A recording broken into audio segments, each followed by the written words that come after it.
Allô? Bonjour. Bonjour, ça va bien? Oui, et vous? Oui, ça va bien. Rappelle-moi ton nom. Marie-Lou. Ah, Marie-Lou. Et quel âge as-tu, toi, Marie-Lou? J'ai 11 ans. 11 ans. Oh, ben merci, Marie-Lou, d'être volontaire pour enregistrer des podcasts et aider d'autres jeunes qui vivent la même chose que toi. Donc, de quoi tu voudrais qu'on parle aujourd'hui, Marie-Lou? Euh, Bien, moi, je me soucie de mon avenir euh, à cause de l'écologie. Ah oui, ah oui. Et quand tu penses à ton avenir et aux soucis entourant l'écologie, quelles sont les pensées que tu as? Euh, Bien, j'ai l'impression qu'on va bientôt mourir à cause du changement climatique. Il fait de plus en plus chaud et puis euh, on n'aide pas. Oui. Est-ce que tu as lu beaucoup sur le sujet? Pas vraiment. Oui. Ça, moi, ça m'a beaucoup aidé, Marie-Lou, parce que je partage les mêmes soucis que toi. Et je pense qu'il y en a plusieurs qui partagent les mêmes soucis que toi, à savoir qu'il y a réellement un problème avec les changements climatiques actuellement. Alors, je t'invite à lire sur le sujet parce que moi, j'ai parlé avec des experts et des gens qui sont très impliqués dans le domaine pour apporter des changements, puis aussi mesurer la vitesse des changements actuels. Et donc, qu'est-ce qu'on peut faire pour ça? Et ils m'ont beaucoup rassurée. C'est pas demain là, que la Terre va arrêter de tourner puis va s'effondrer. La Terre est très, très, très forte. Et donc, le court terme, on parle en termes de ne plus être capable de vivre sur la planète, là, on ne parle pas de décennies. Si les changements ne se font pas, on parle plus de siècles. Ceci dit, à chaque fois, Marie-Lou, qu'on se retrouve dans une position passive, c'est-à-dire une impression qu'on n'a aucun pouvoir, qu'on ne peut rien faire, ça nous angoisse. Tout ce qu'on a, tout ce qui nous habite intérieurement, c'est tout ce qui risque de se passer, comment ça risque d'être terrible, que je ne peux rien faire pour ça. Et donc, dès qu'on est en position de passivité, euh, on s'expose à devenir très anxieux et très mal. Et ce n'est pas ça qu'on veut. Même si on ne peut pas tout changer, il y a une chose qui est vraie, c'est que si on devient proactif, c'est-à-dire qu'on commence à agir sur la situation, à ce moment-là, on va chercher beaucoup de mieux-être. Alors, comment agir sur la situation? Quand tu as 11 ans, il y a beaucoup de choses que tu peux faire.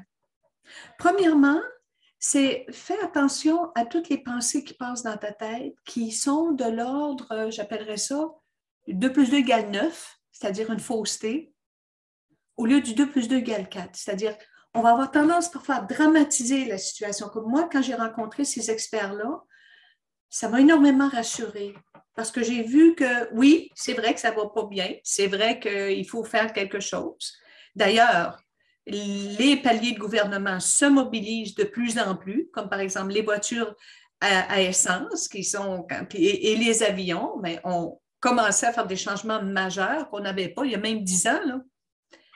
Regarde le changement qu'il y a eu, c'est énorme. L'autre chose, on recycle de plus en plus. Le compost, on a maintenant dans plusieurs pays, dans plusieurs villes, des camions qui viennent chercher le compost, qui sont utilisés de différentes façons. Ils ont développé des technologies pour l'hydroponie, l'aquaponie, en tout cas, de façon de s'alimenter en utilisant moins d'eau. Il y a beaucoup de choses qui se passent. Là. Donc, aller t'instruire sur la question va te mettre en position proactive. Au moins, j'agis sur la situation. Moi, je fais quelque chose plutôt que juste d'entretenir mes peurs par rapport à ça. Donc, ça devrait te rassurer. L'autre chose, te poser la question, qu'est-ce que moi, je peux faire maintenant dans les limites de mon possible, dans ma vie? Qu'est-ce que je peux faire pour aider l'environnement? Est-ce que je peux faire un projet à l'école qui fait que là, je vais initier d'autres personnes, les sensibiliser? aux actions qu'ils peuvent faire pour aider l'environnement?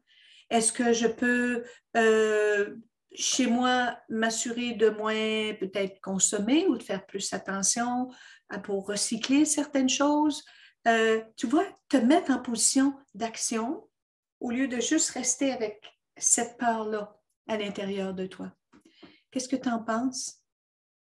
Oui, c'est une bonne idée. Est-ce que est-ce qu'il y a autre chose par rapport à l'environnement qui t'inquiète? Est-ce que c'est la chaleur? Est-ce que c'est l'eau? Est-ce que c'est la terre comme telle? As-tu des peurs plus précises par rapport à l'environnement? Oui, le réchauffement climatique.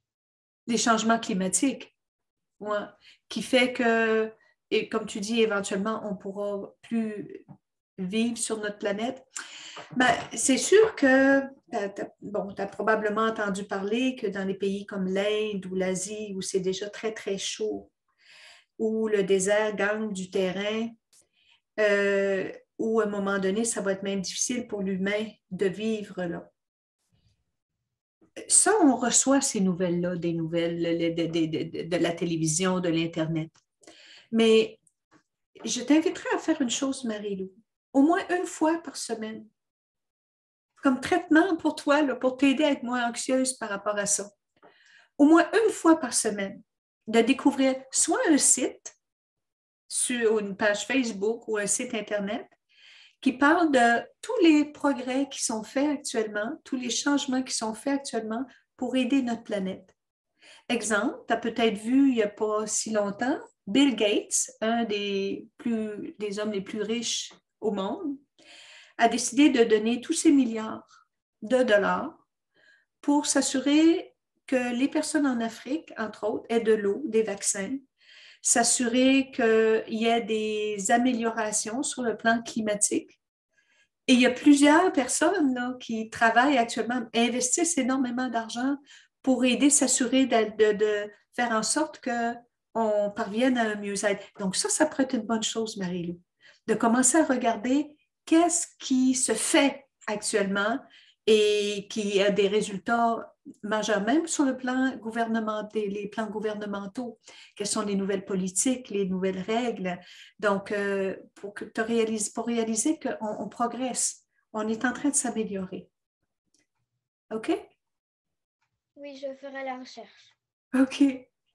Alors, bien, et je compte sur moi tout le moins pour continuer à apporter ma contribution pour l'environnement aussi, parce que c'est quelque chose que j'ai très à cœur. Donc, on est plusieurs silencieux qui faisons plein de choses dans nos vies tous les jours pour aider notre belle planète. Et il ne faut pas penser que juste les nouvelles qui arrivent de la télévision ou d'Internet sont fidèles à tout ce qui se passe actuellement. Il y a beaucoup de gens qui travaillent pour que ça s'améliore. Plusieurs personnes sont beaucoup plus conscientes qu'avant. Alors, je fais partie de ton club aussi. Bonne chance, ma belle Marie-Lou. Bye bye. Avec plaisir.